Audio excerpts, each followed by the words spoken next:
Hey guys, welcome back to my channel again, and as you can see the title down below, today I will be sharing with you guys my September favorites. Though I didn't share my August favorites last month, it's just okay because I don't usually change the products that I use every now and then. So yes, and now I'll be sharing just a few of the new things that I discovered, or maybe just my favorites for the month of September. And if you are new to this channel, I encourage you to click the subscribe button, and after subscribing, also click the bell button, the tiny bell button, for you to be notified every time that I upload videos. And yes, let's start with this video, or this monthly favorites. So the first one here in this favorite is of course a hair product, and I have been loving this Pantene 3-Minute Miracle. This is a total damage care. This is the conditioner from Pantene, and I have used every drop of it. Yes, it's already empty, and I'm really loving it because the texture of my hair is really different after using this one. It's just so soft and para siyang may volume, so I'm really loving that one. The next one is this Victoria's Secret Midnight Dare. You know me that I don't usually use lotion, but when I found this one, sobrang bango niya, guys. The smell is a mixture of raspberry, sandalwood, and that's it. The smell is really good, and you know me that I really love like those scents that are just like desserts, just like the vanilla, the raspberry. Yeah, parang raspberry tsaka vanilla na naman yung other na body butter ko. So I'm really loving the scent of raspberry, blueberry, the berries, not the strawberry, but yeah.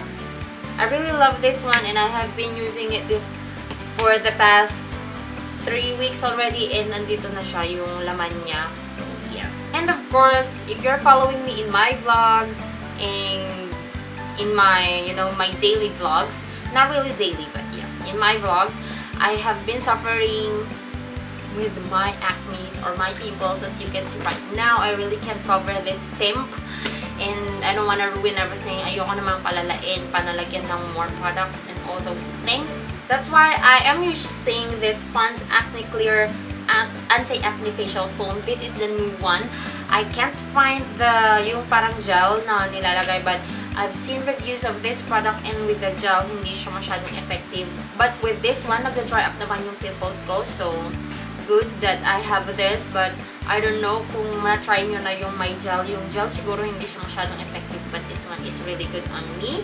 Of course, I also have my moisturizer. This is the Myra Vita White with vitamin E and SPF 15. So ayun guys, malapit ko na siyang maubos actually, kasi ilang months ko na ito na ginagamit. Pag daytime, ito yung gamit ko. Kapag nighttime, ibang moisturizer naman yung gamit ko. But this one, I really love this one kasi may SPF 15 siya, and I'm really loving it. If you're following me in my vlog again, guys, you've seen this one. This is the Muzz Skin Whitening Exfoliator. I've been talking about this in my vlogs. Yun, you should watch my vlogs, guys, kasi yung iba, hindi ko na nire-review na like the regular video like this. I just do it on my vlogs. So, makikita nyo doon kung ano yung magagandang products din na nagagamit ko. So, watch my vlogs. And this one is really great because hindi siya kagaya ng Eye White na 3-minute, I guess 1-minute miracle. Yeah.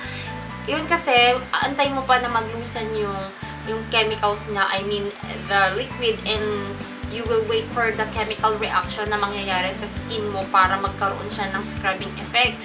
But this one, this is what we call instant, because once you put it on your skin, it will do the magic na pwede mo siyang pang scrub, and this is very mild kasi hindi siya kagaya ng mga may beads na masakit sa skin. Yung scrub na ginagamit niya is just because of the chemical reaction na nangyayari ng ingredients niya. So that's why parang ano lang siya, parang libag na natanggal, pero yun yung pang i-scrub mo sa skin mo. So it is really mild for the skin. So I recommend this one for those who have sensitive skin, yung mga nag-a-apply dyan ng mga nakakasunog na. Ayan. Ito muna yung gamitin nyo, guys, kasi mas mild ito kaysa dun sa mga chemicals na, na nakakapag-redden na ng skin ninyo. So, you can use this one 3 to 4 times a week.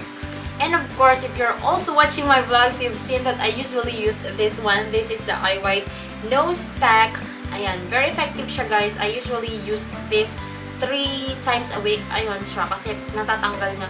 Actually, hindi naman niya natatanggal lahat.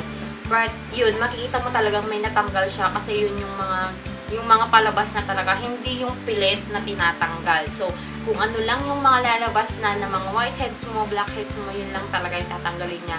That's why it will not give another irritation for your skin kasi mild lang siya. Kung ano lang yung dapat lumabas, yun lang ang tinatanggal niya.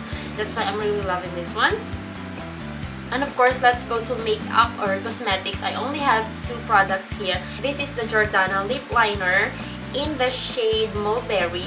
Last month or the other month, yun yung June, July, favorites ko. Yung naano ko, fuchsia pink. Parang ganun.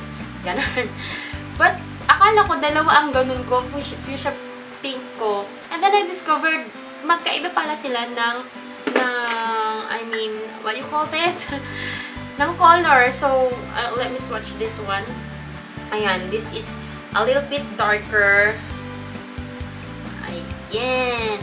This is a little bit darker than the fuchsia pink. Parang may hint of violet something siya. Ayan. Kesa sa fuchsia pink ko na talagang pink siya na room na pink.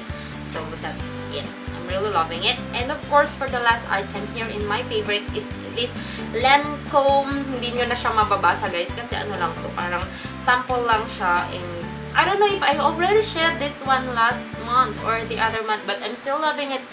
Yun guys, kasi ito siya. This is a base mascara. Kaya kung mapapansin nyo, puti yung laman niya. Ayan. You apply this on your lashes, tapos let it dry first, and then you apply your mascara para yung lashes niya talagang na-volumize niya kasi heavy talaga. Kasi diba may added. Kasi yung iba, yung hacks nila, they put mascara and then they put powder para mas makapal yung lashes nila. But with this one guys, I really recommend this one kapag yung mga lashes nyo hindi siya ganun kakapal. Papakapalin talaga niya nito kahit ano pa yung gamit nyong mascara. So, I'm really loving this one. This is the Lancome Base Mascara.